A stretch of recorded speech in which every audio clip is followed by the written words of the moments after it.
Welcome to YWLS 2019. Wow. We are thrilled to have Allie Stuckey as our chairwoman of this event.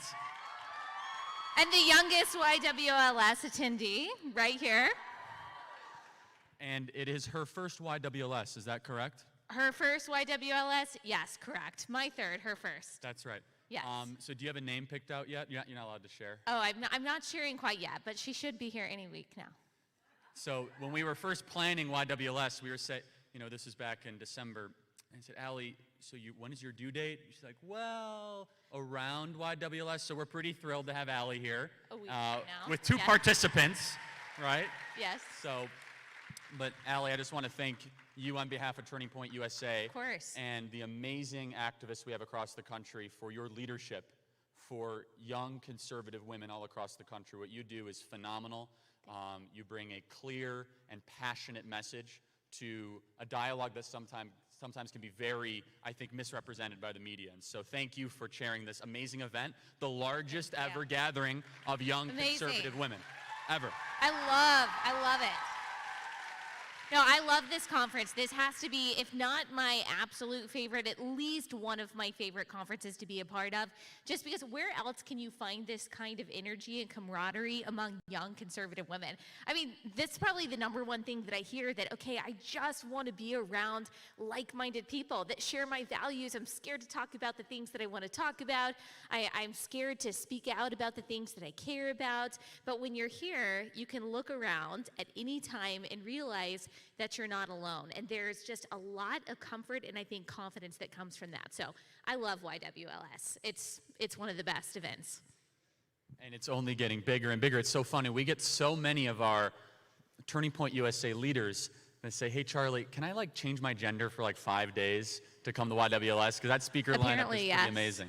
Apparently, yes.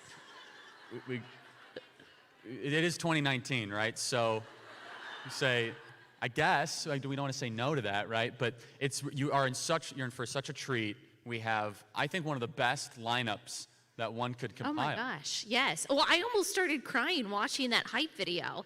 You just realize how many confident women have been in the Trump administration and how many confident conservative women. I'm like, okay, it's got to just be the pregnancy, right?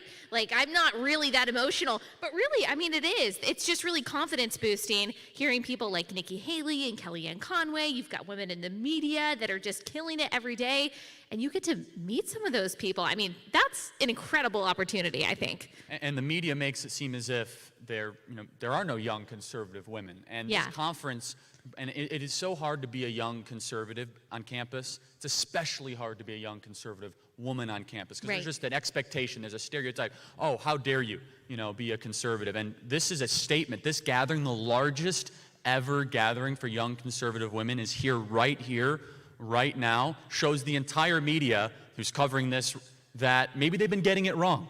Maybe that they're missing something that's happening out there, that there is a growing movement of women that believe in the values, Allie, that you talk about on your podcast, on your platform, so well. Yeah, there's women who are thinking. They're going outside the mainstream. I always think it's funny when you hear someone on the left from, our friends on the feminist left saying, oh, if you're conservative, you're just brainwashed. I'm like, really? So we're brainwashed, the people that are going against our professors, against every journalist, against every feminist that tells us that we're not really a woman. If we're conservative, we're the ones who are brainwashed? I'm not so sure about that. Trust me, if I were brainwashed, I would not choose to be a part of the group that gets deplatformed on a regular basis just for having an opinion. Trust me. So that said, it takes a lot of courage just by nature of who you are and just by nature of being someone who thinks for herself and has created her own set of values despite what every day you're probably hearing, that you're not really a woman, that you don't really believe the things that you believe, and that the things that you believe, if you really believe them, are bigoted. Just by nature of who you are and what you believe in and what you hold as values, that is courageous. And I think that you should be really proud of yourselves just for being here. I'm really proud of you for being here, so thank you. Absolutely. And so let's just see, how many people in this room, how many young ladies in this room do you feel have been targeted because of your conservative beliefs, have lost friends, social media? I hope the media sees this, because for all the media that came here that is not conservative media, and you know what's amazing? We're not going to play victim the next 4 days. We're not going to say, feel sorry for us, give us all this stuff. Instead, right?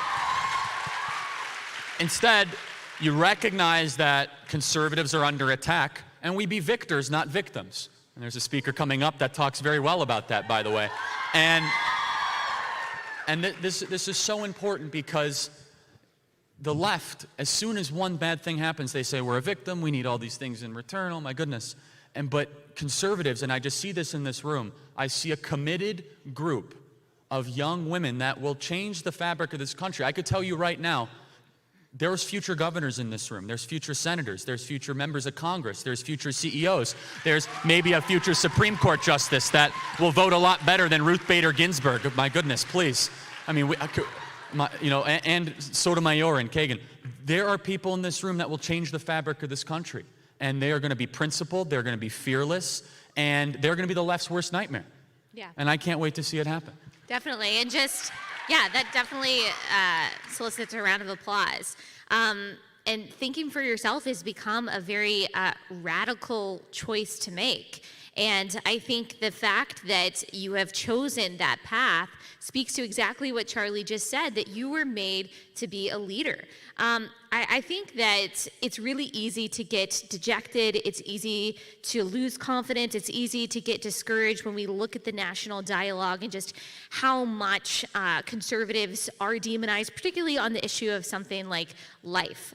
We really are seen as the enemy there. And I get a lot of messages from young women saying, I just don't know if I can do it. I just don't know if I can persevere and persist. But the fact that you are here, the fact that you were put on this universe at this time means that you are going to be equipped for this fight, equipped for the fight of liberty, equipped for the fight of human dignity, these principles that matter and outlast all of our lives and will outlast our children's lives. The things that you are fighting for today and standing for today matter. And I promise God would have not put you on this earth when he did if you were not ready for it. And I hope that this conference plays a part in encouraging you and equipping you to come into the roles that I know that you were made to come into. And it's important to remember how, you go through these difficulties, you go through these challenges. Don't give the left what they want. They want you to stop being involved in politics. They want you to back away. They want you not to start that Turning Point USA chapter on campus. They want you not to run for office one day. They want you to stop posting about politics, and don't give them what they want. And it's not, look, and I always say this, people say, oh, Charlie, do you have liberal friends? I'm like, well, I mean, I've never stopped being friends with any of my liberal friends. They've stopped being friends with me. Anyone have this phenomenon happen? It's like I'm nice to these people, and they run away from me. I'm like, I want to be friends with them. Next thing I know, they're writing all these horrible things on Facebook, and nothing ever good happens in the Facebook comments, ever, where really, really bad things happen. And next thing I know, all these horrible things are being written there. And this conference, I can guarantee you one thing. If you really take the breakout seriously and you come here with a great spirit and a great attitude, you will meet people here that might be 3,000 miles away from you, that you'll have friends for the rest of your life. True friends. Friends that have commonality of purpose. We've seen this happen. This is now our 5th Young Women's Leadership Summit. You saw where you're going to see a lot of videos throughout the next couple days. Our first Young Women's Leadership Summit. I don't know if we have anyone who was actually up there at our first Young Women's Leadership Summit 5 years ago. We had 88 attendees at our first Young Women's Leadership Summit. Oh. So we had like this section, right? Literally. Then the next year we expanded. We went to 330. And then we went to 624, and then last year, right scraping 900, and now we're standing. I see standing room only. Awesome. We have 1,200 chairs here. It's amazing. And that shows that the movement is growing more than ever before. And that is a testament to a lot of different things. And, our president gets attacked so unfairly in the media, and one thing he's done so well is he has put women, and he's trusted women in positions of leadership in an incredible way. Whether it be Nikki Haley at the United Nations, or Betsy DeVos at Education, or Gina Haspel at CIA, or Kellyanne Conway, who was the first ever woman to be a successful campaign manager in American history. That's amazing, isn't it? And he has more high-ranking people in positions of advisory, leadership, or in cabinet officials more women than any other president. And by the way, Barack Obama had 0. That's right, 0 female press secretaries. Sarah Huckabee Sanders does a pretty good job, don't you think? I mean, she does an unbelievable job. And make no mistake, if Melania Trump was the first lady to a Democrat president, they would have her on every single fashion magazine. They would be praised. Isn't she elegant and amazing and an icon? I mean, she's phenomenal. And so going back, you're gonna meet friends here that will last a lifetime. And you have that kind, it might just be waiting in line for coffee, it might just be sitting down, and you're going to meet people that all of a sudden you'll be working with in DC, or you'll be doing something and you'll be like, you know, I met you at that Young Women's Leadership Summit.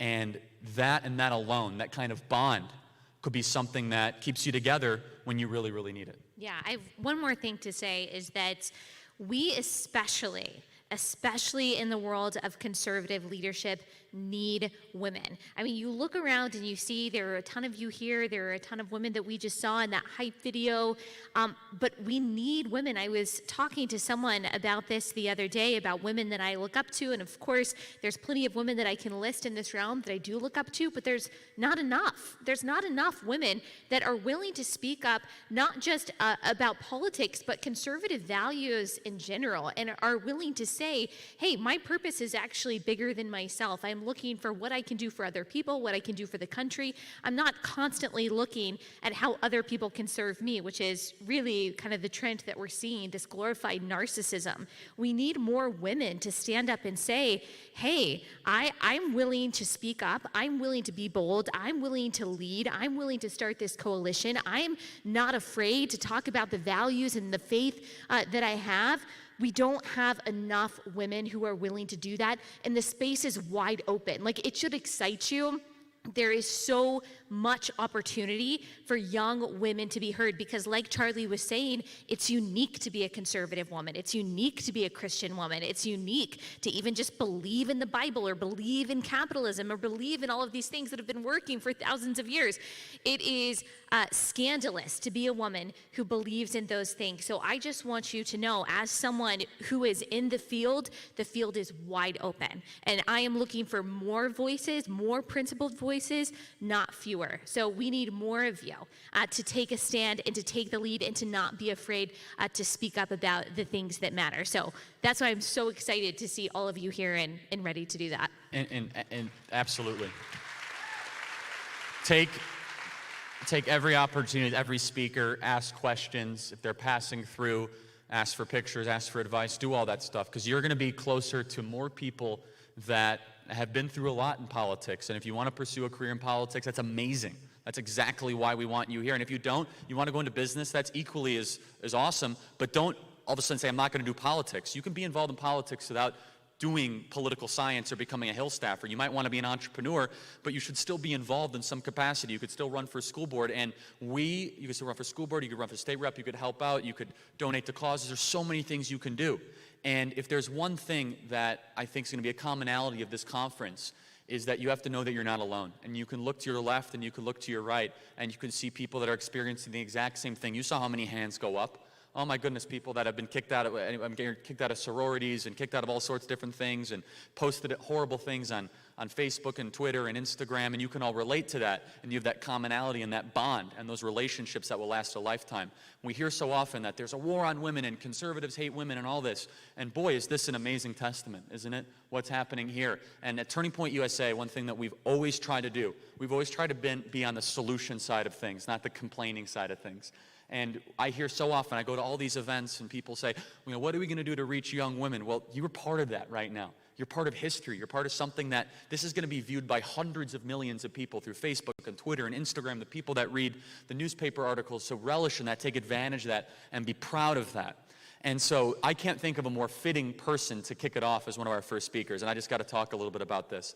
I met this amazing young woman who, if I had to say, if there was a young woman that has just unfairly received, I don't think there's been any young woman that's unfairly received criticism like this woman. I've never seen anything like it. And so I met her in November of 2017 in Florida. And she comes straight up to me and she says, hello, I want to lead the black revolution against the Democrat Party. My name is Candace Owens. I said, wow. And she led with what she wanted to do, then her name. That's good advice for all of you out there, by the way. And I was just so struck by her conviction and her passion and her charisma. And so 5 minutes after that, I said, how would you like to come work at Turning Point USA? And there started a journey unlike anything that I could put into words. And she started with me speaking at college campuses, getting chased out of restaurants in Philadelphia. We did that too, getting chased by Antifa.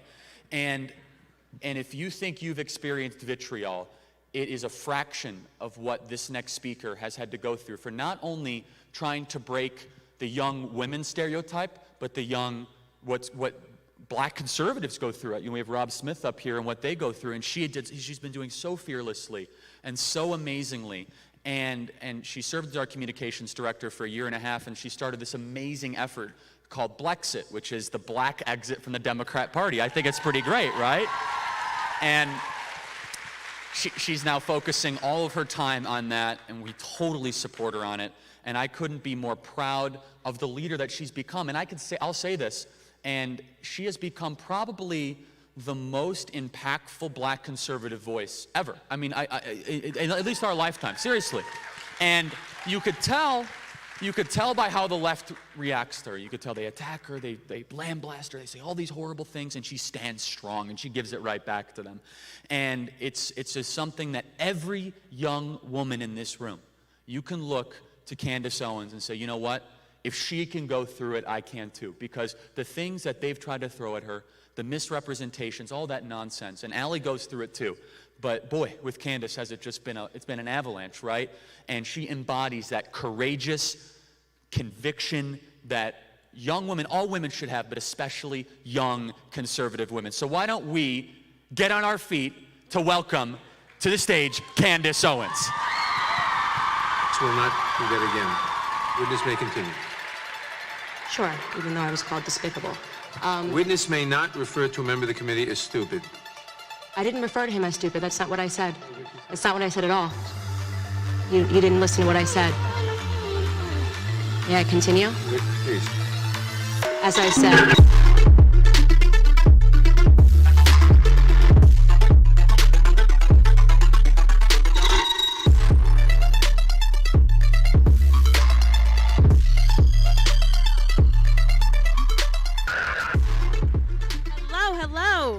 Look at that American flag. It is so wonderful to be here. Thank you guys so much. How much? Hello. Hi! I love it. I love that girls, we always scream. I don't know, we just naturally just scream. It's what we do. It has been such a journey. How many of you guys were here last year? Show of hands. Wow, what a journey it's been even since last year. And I'm so glad to see that not even half the hands went up, because that means that we have a whole new crowd that's here. And we can talk about new things. And this is so amazing to see that each and every year, all of our conferences, they grow. And it's been such a pleasure for me to be able to represent such an amazing, amazing organization like Turning Point USA for the time that I did. So just give a round of applause for Charlie Kirk, Turning Point USA, fighting the good fight. I particularly love this conference because it's girl on girl, right? And girls get to talk about things that matter to them. And I think it is so incredibly hard to be a woman in this society right now if you are a conservative. I mean, it's unbelievable. There's almost like there's nothing for us on TV. We're routinely mocked for being conservative. And all of the celebrities, the endorsements, who saw Miley Cyrus's Planned Parenthood cake? I mean, what was that? Honestly, I'm like, murder has never looked so sexy. Was that what she was going for? And this is what you have to deal with as a conservative. Every person that you once grew up and loved, I loved Hannah Montana, I really did, now tells you that you're on the wrong side and that they're on the side of truth. So it takes a tremendous amount of courage to stand up and wake up every single day and to say, you know what, I'm going to be a conservative and I believe in these values. So you really should commend yourselves for having the courage to come out here today. Let's see, I have a little anecdote for you. So last year, if you really want to talk about what it means to be a woman and standing for your convictions, last year this time, I always had this habit when I used to work for Turning Point USA. Right before we had a big conference, something would happen. There would be some controversy that I accidentally started on my Twitter page. And then we were in fire department mode and trying to put out fires, and the journalists were coming after us. I'll never forget the one that it was last year. In June of last year, the hashtag #MeToo really started picking up and trending.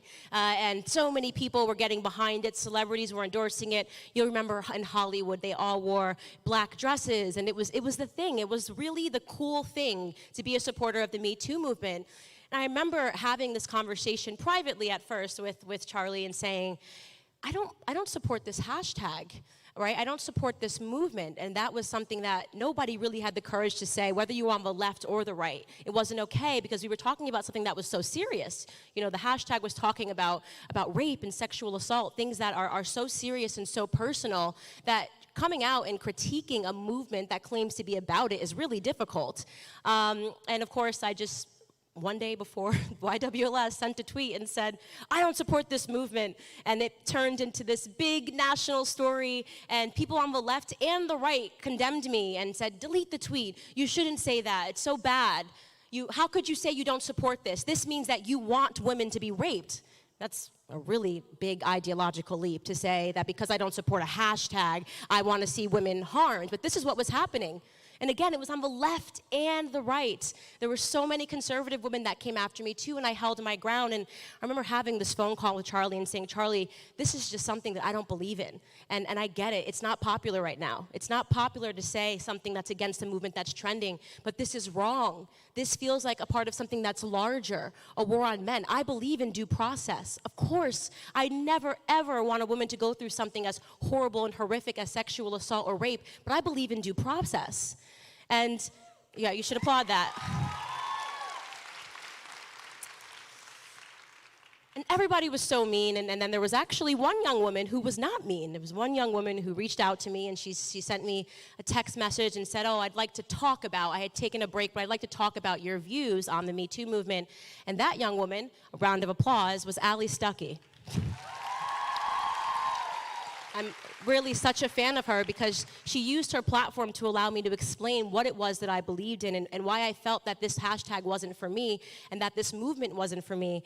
Because what's happened is that feminism, a word that used to mean something, there used to be a time where women, we really did need to fight for equal rights, like the right to vote in this country. What the left is really good at doing is hijacking a term that once meant something and pretending that it's still the same thing when in fact it's not. And so I proudly said, I am not a feminist. I don't believe in feminism as it exists today. Modern feminism has grown toxic. It's not about equality with men, it's about hating men. People that talk about toxic masculinity tend to be toxic feminists, in my opinion. The way that they treat other women that have a different opinion from them. I mean, really, if you want to see something toxic, tell a feminist who says that they support every idea that a woman has. Tell that feminist that you're not a feminist and see what happens. See the way that you get treated. I can't think of women that are nastier or meaner than the ones that exist under these pussy hats, right? If you want to find a mean and a toxic woman, go try speaking to one of them on the streets.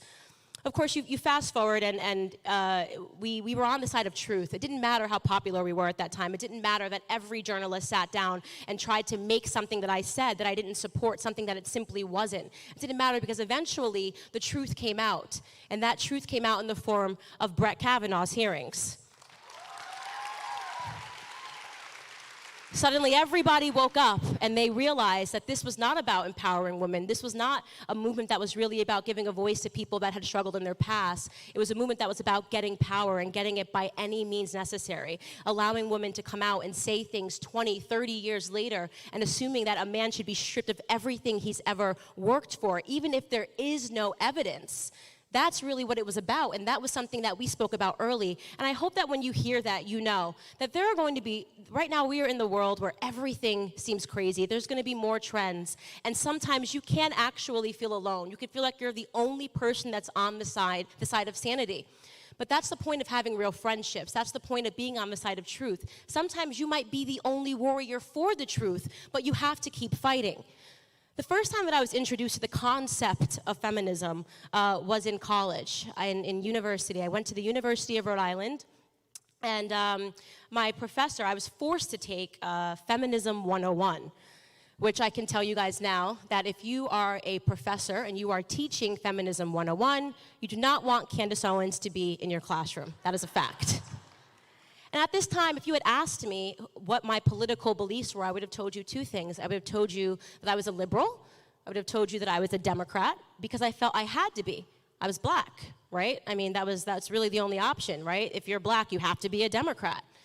And I sat in this classroom. I'll never forget a certain course that she was teaching. We had this massive textbook, and in the textbook, it was basically every problem that women have experienced since the beginning of time. And she would pluck a problem. The class was like, here's a problem that I have, and then she'd turn to the class and she'd say, why are women suffering with this problem? So it could be literally anything. It could be, why do women suffer from headaches more than men do? And the answer was literally, this textbook was ridiculous, and the answer was really easy. It was because of men. That's all she ever wanted us to say. It was the easiest class to get an A in, so it went a little something like this. She'd come in and she'd say, oh, this morning I lost my keys. Why is it? Wow, A's. Everybody gets an A. That was amazing. And I remember sitting in this classroom, and I was really in this phase where it was all about my girlfriends. I was pledging a sorority, but there was something here in this room and in this classroom that just sounded wrong to me. I said, this can't be right. There's got to be more going on here. And there was this one particular discussion that she had. She plucked out a statistic, and it was that 89% of all of the people in America that suffer from an eating disorder are women. So she read this stat aloud, and then she turned to the class and she said, why is that? Unbelievable. You guys are so smart, right? And I remember raising my hand and saying, whoa, whoa, whoa, whoa, whoa. This could not possibly be it. There's got to be more here. And I rose my hand and she said, what do you want, Candace? She did not like me in this class. And I said, well, I think that it just requires maybe a little more of an explanation here. How can everything be the fault of men? Let's look at some other statistics. What are the statistics of guys that do steroids to get buff and to get big? Is that 89% of those people tend to be men? And is that because of women? And she went red. That was not the right question to ask her in that class. And she turned to me, and I never forget this, and she said to me, Candace, I just feel like you were sent to me from the men's department. It's completely absurd. I gotta find out what her name was and reach out to her. And then I turned back to her and I said to her very calmly, really? Because I just feel like I was sent to you from the common sense department.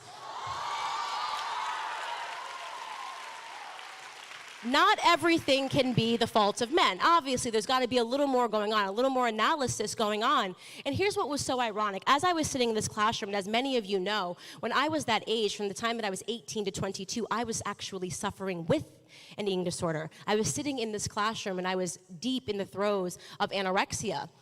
And I knew when I read that stat and I listened to her answer that she was wrong. I did not have anorexia because of men. I was dealing with issues from my childhood, and it became this way for me to manifest control over my life. I mean, if we're being honest and frank with each other, calling a woman fat is almost exclusively a girl-on-girl crime, right? Guys don't really participate in that, right? And I remember sitting here thinking, wow, this teacher is not asking women to talk about their issues. So she's not asking women what they're going through or what they're experiencing during this time where a lot of women do go through eating disorders in your late teens to early 20s. But instead, she's telling us and she's brainwashing us to make us hate men. Why would she do that? Why was this class required? I was fortunate, obviously, it made me question everything. It made me say to myself, feminism isn't really for me, right? Because I don't hate men. I think that that's toxic. In fact, and this is something that you will only hear here, or you're going to hear this here. It's something that you guys are going to learn exclusively here. Men are not dropped off by the stork. We actually birth them, okay? These are our fathers. These are our sons. These are our brothers.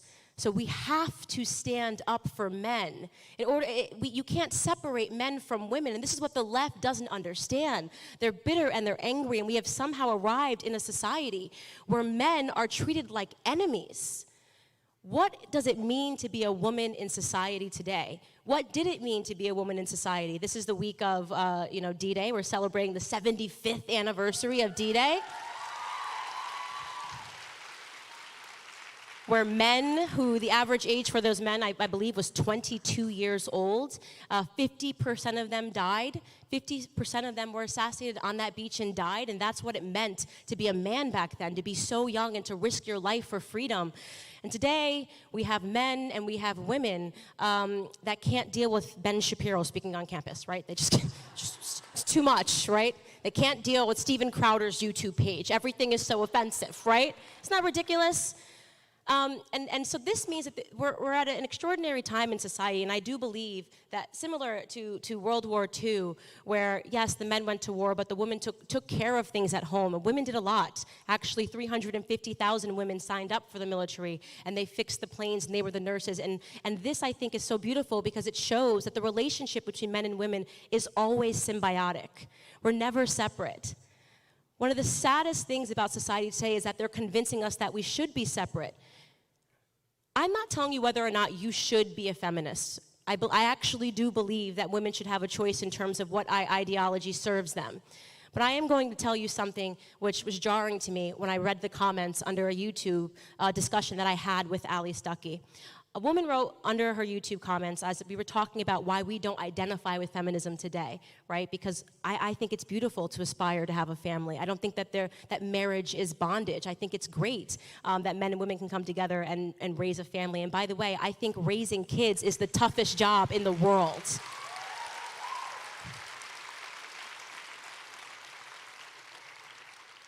But there in the comments, a woman wrote, "Thank you so much, you two, for having this discussion, for getting out there and for warning women about the dangers of feminism. I learned too late that feminism was a scam. Today, I'm 55, I'm unmarried, I'm past the age where I can have children, and I have to take medicine to help keep me happy. I'm on medication. That is the scam of feminism. If there's anything that I could go back and do, I would have warned myself against the scam of feminism." That's a very serious and a very deep comment, and it's something that it broke my heart when I read it, because that's what I believe is happening today.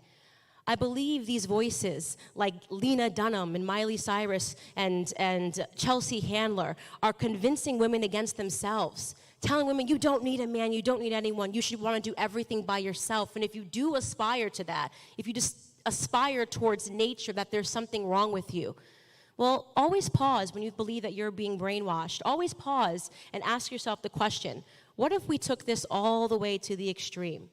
Who is the most extreme feminist that you know today? Mine would definitely be Chelsea Handler, maybe Sarah Silverman, right? Definitely Lena Dunham, Alyssa Milano. And ask yourself a very simple question. Do you think those women are happy? There's no chance that they're happy. There's no chance that they're happy. So then that is why I believe that feminism is a scam, and it is not about uplifting women, it's about tearing women down. I think the strongest women in America today are conservative women, without a question.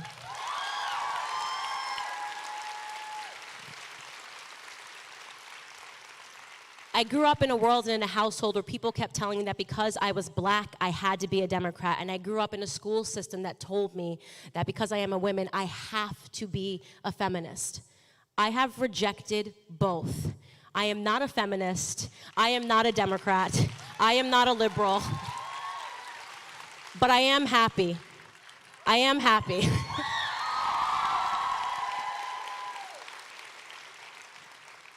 Now I get to plan a wedding. Last year I wasn't engaged. How great is that?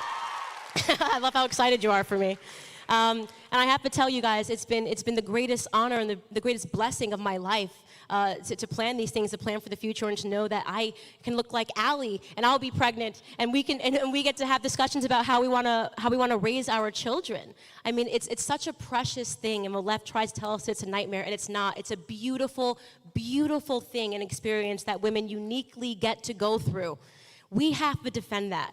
You women in this room have to help me defend that. Use your platform to speak out against it, and never, ever let the left bully you. Remember that liberals cannot bully you. We're going to wrap this because I do want to do 13 minutes of questions and take questions from the audience. But I just want to thank you guys so much from the bottom of my heart for supporting me from the very beginning, being on this stage. You guys were the ones that were sharing my videos. You guys were the ones that have defended me through every controversy. I would not be on the stage or in the position that I am in if it wasn't for each and every one of you. So God bless. Okay, questions. Right here, because she was just the biggest cheerleader right here in the front. I felt like I had to give her a wedding invite. She was like, wedding!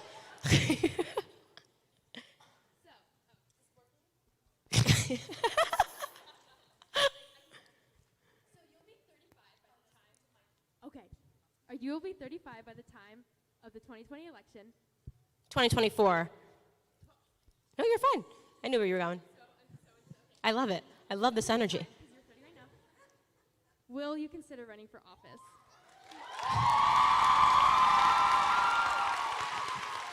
I get asked this question. Gosh, that would really upset the left, right? Right? America is racist. America is sexist. Now we have a black female conservative running in the I get asked that question all the time. Literally, it's the number one question that I probably get. And the truth is that I put one foot in front of the other. I love boxing from the outside. I get more freedom. You can only bounce back from so many controversies. And the reason I'm able to do that is because I'm not within this official capacity. I can fight harder on the outside. My dream, my immediate dream has always been to awaken the black community so that the black community begins embracing our futures as opposed to investing in our past, which don't serve us any longer. I would say what Donald Trump said 20 years ago, if I felt that my country needed me, I would step up to the plate and I would run. But I hope that with Trump in office for another 6 years, we're not going to need that.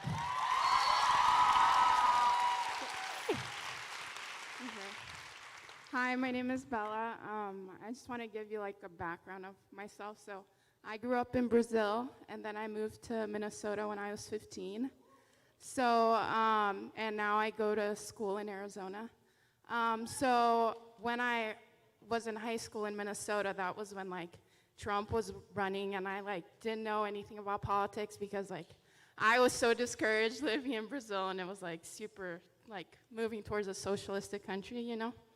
And so like my professors would like bash Trump, you know, like, and it was like the norm. So then I went to Arizona, and I'm going to Christian school, and like people were having viewing parties for his election, you know, and everything. Love and it. I was Great like, state of Arizona. Yeah.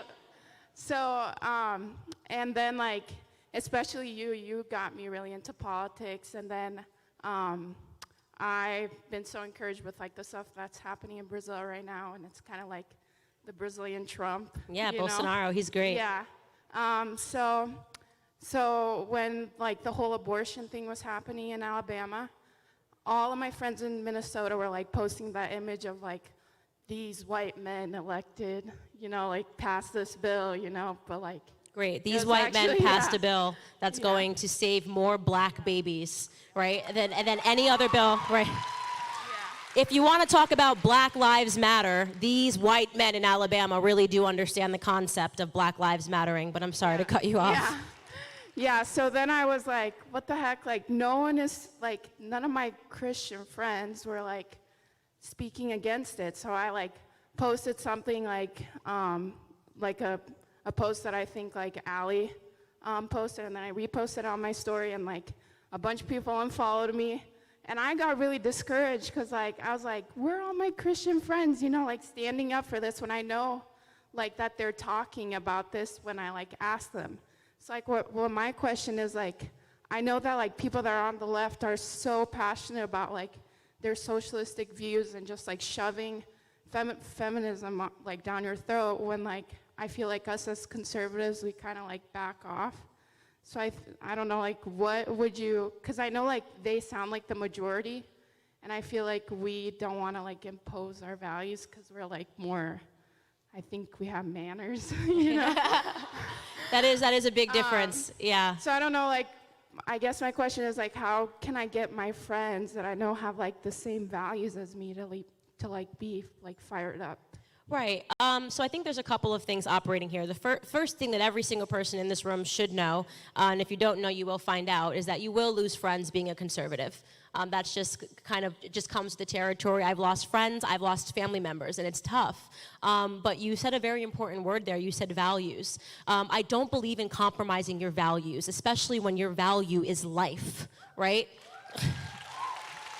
Right? So I don't believe that there can be a compromise when it comes to people that want death and people that want life. And it's not something that I've ever been willing to compromise on. Now, I will say this. I started as a not a leftist, but a liberal, and I was pro-choice because when you go through the public school system, it teaches you, you're brainwashed before you even get out of high school. You guys know this in health classes.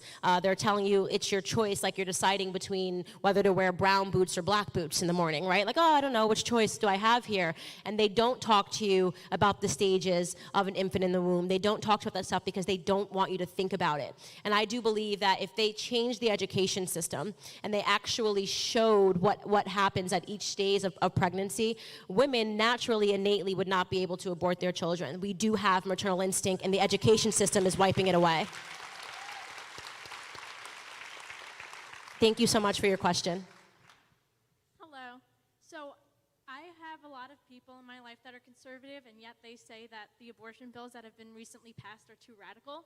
What do you think are like articulate reasons to say that those are like just and that they shouldn't be passed that way? So where conservatives tend to say it goes too far is in terms of sexual assault and rape.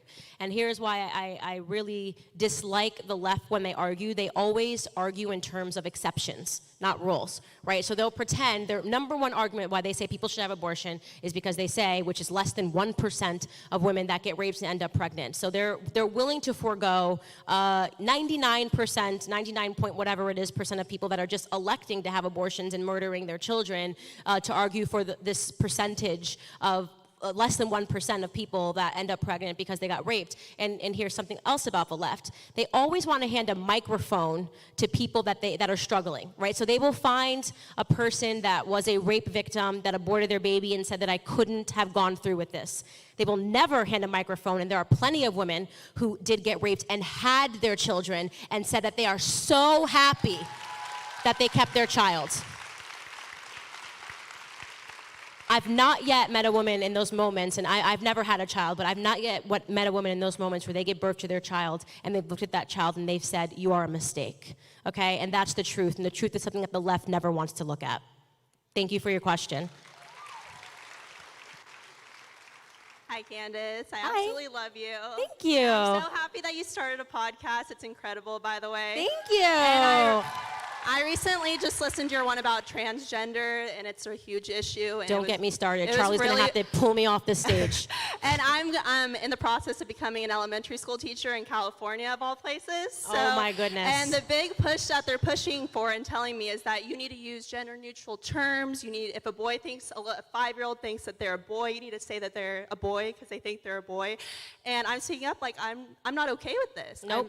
There's no way I'm okay with this, and they demonize me and make me feel like I am a horrible person because I need to acknowledge the gender that this because child you understand science. Yeah, exactly. and I was listening to your podcast about how it's child abuse that they are making them like put hormones in their body to make a 5-year-old, like you said, you were a tomboy and you grew out of it. And I'm just wondering, is there any way that I can shed a small light on this topic? Because I'm just not okay with it at all. Right. You shouldn't be okay with it. No one in this room should be okay with it. In fact, if you believe in progress for women, then you will understand that the trans movement is exactly against that. When you start saying that men can be women and denying biology and allowing men to come into women's sports and win everything, which is what they're doing because they're men, right? So if any man stepped up on the stage and they would be able to do more physically than me because they are men. That is a biological reality. That's not bigotry, that's not hatred. That is a biological reality that men are stronger than women, okay?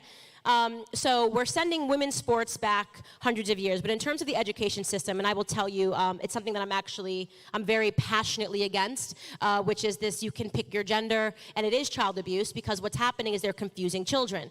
I don't know if any of you guys have ever babysat, or if any of you guys have younger siblings. Children are naturally confused, right? They don't even understand gravity, right? They start jumping and say, "Catch me," and you're like, "What if I didn't catch you?" Your face would be all over the floor.